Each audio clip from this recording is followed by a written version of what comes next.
నమస్తేనే. నా పేరు ఏఎస్ కృష్ణ. అసలు నాకు వీడియోలు గిన తీయనీకి రాదు. ఎందుకంటే ఈ బ్రోకరిజం గిన ఇంకా నాకు షురువు కాలేదు. ఈ బ్రోకరిజం చూస్తే నాకు ఏదో ఒకటి మాట్లాడాలనిపించింది. ఎవరి గురించి అని అనుకుంటున్నారు? మన తీన్మార్ మల్లన్న గాని గురించి మాట్లాడుతున్నా.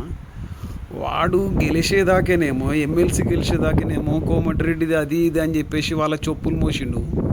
ఫాల్తునా కొడుకు కాంగ్రెస్ అది ఇది అని చెప్పేసి అని ఏమో చేసిండు. కాంగ్రెస్ నుంచి గెలిచిన తర్వాత వాళ్ళను వాడు వీడు అని మాట్లాడుతున్నాడు. వీనికేమో సెల్ఫ్ ఉన్నట్టు బ్రోకర్ వీడు అన్ని బ్రోకరిజం చేసి వాళ్ళని వీళ్ళను బ్లాక్మెయిల్ చేసి పైకి వచ్చినోడు వీడు మాట్లాడుతున్నాడు. పీసీ పాపం మాట్లాడుతుంది పోతే ఇష్టం వచ్చినట్టు కొట్టిండు. దానికి సంబంధించిన డీటెయిల్స్ కూడా ఇస్తాను నెక్స్ట్ వీడియోలో. ఇప్పుడు ఈయన్ని వదిలిపెట్టాయి మొత్తం నేను ఈ గురించే మాట్లాడతా ఇప్పటి నుంచి. ఈ మల్లిగాడు అసలు ఈ మల్లిగాన్ని ఎందుకు ప్రోత్సహిస్తారు? నిజంగా వాడంత చీటరు, వాడంత దొంగ ప్రపంచంలో లేడు. నిజం చెప్తున్నా. ఈ వీడియో చూసి వాడిని ప్రతి ఒక్కడు కనిపించినప్పుడు చెప్పుతో కొట్టురు, లేకపోతే ఉమ్ముంచురు దాని మీద. అంత ఫాల్తునా కొడుకు వాడు. ఆ బ్రోకర్ గాని మాటలు వినుకుంటా ఈయనకు ఇప్పుడు నెక్స్ట్ ఇంకోటి ఏంటంటే ఎంగిలి మెతుకులు ఎవరిస్తారా అని చూస్తున్నాడు ఇప్పుడు నెక్స్ట్. ఎందుకంటే ఈయనను విమర్శిస్తే ఇంకెవరైనా దగ్గర తీసి మళ్ళీ ఏమన్నా పెడతారేమో అని చెప్పి చూస్తున్నాడు. అప్పుడేమో పాపం కేసీఆర్ని తిట్టిండు, ఇప్పుడేమో కోమటిరెడ్డిని తిట్టిండు, రేపేమో ఇంకోని తిడతాడు. ఇట్లా తిట్టుకుంటే ఈయన బతుకు చేసి వీడు ఏదో పబ్బం గడపాలని చూస్తున్నాడు. వీడు ఒక మనిషి, వీడు ఒక బీసీ లీడరు.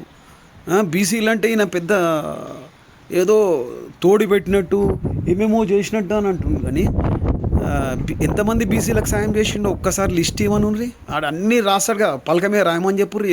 ఎవరెవరి బీసీలకు ఏమేమి పెట్టిండు, ఎంతమందికి ఇండ్లు ఇచ్చిండు, ఎంతమందికి ఏమేమి చేసిండో ఒకసారి రాసి పెట్టమని చెప్పు. దొంగ వీడు, చీటర్గాడు.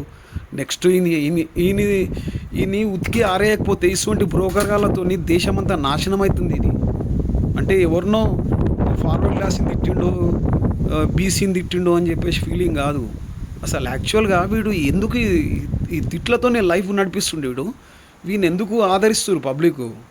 అసలు వీనికి ఓట్లు వేసిన వాళ్ళు నిజంగా గ్రాడ్యుయేట్సా గాడిదిగాళ్ళ అన్నది అర్థం అవుతలేదు నాకు. నిజంగా చెప్తున్నా. పైసలు పెట్టి ఆడు నా కళ్ళ ముంగట నేను కూడా ఎమ్మెల్సీ కాంటాక్ట్ చేసిన సేమ్ ఆన్ బ్యాచ్లనే ఆడు చేసినప్పుడే చేసిన నేను.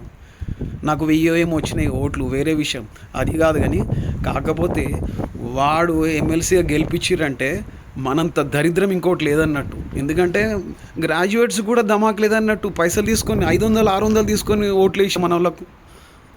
థ్యాంక్ యూ బాయ్ సాబ్.